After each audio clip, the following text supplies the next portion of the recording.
trying to get himself a top ride as he is, surely he'd want to be doing the best he can, Fisichella. Yeah, Fizzy should be half-second quicker than Ralph, given his experience, knowledge of racetracks and setup and data and all the other things that go with that.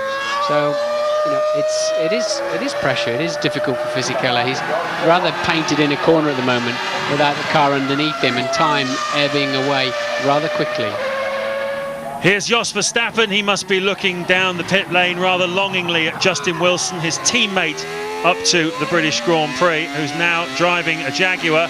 Mark Webber in one of the green cars, currently sitting in 4th place at the moment, and Jaguar have been bang on the pace all weekend here, and Verstappen must be wondering, well, it could have been me, but instead they took Wilson, and we'll be seeing him in a moment. He's the next man to go out.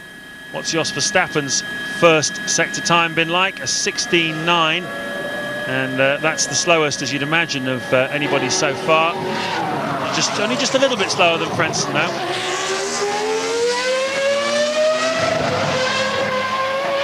Traction control cutting in even on direction change there for Jos Verstappen. 1.8 down. Again, that's matching the Jordans. So he's a fraction behind the Jordans at this stage. And as you said, James, in all the years Jos Verstappen's been trying to get himself. He did drive for Benetton, of course, when they were as a teammate to Michael Schumacher, when he went pretty well.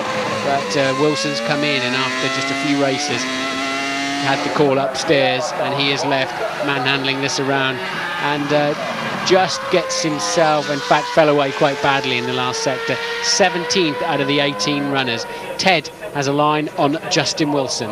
Yes, indeed, Martin. Justin, next man out. He was saying the best thing about this Jaguar is that it's so stable and predictable in his handling compared to his old Minardi. The only problem really in the Jaguar, he's saying, is that he's losing time in the fast corners because it's got so much more downforce and so much more grip, really, that he's used to. He's learning where to use it, how to brake later and get on the throttle earlier. But he's not doing too badly so far, you've got to say.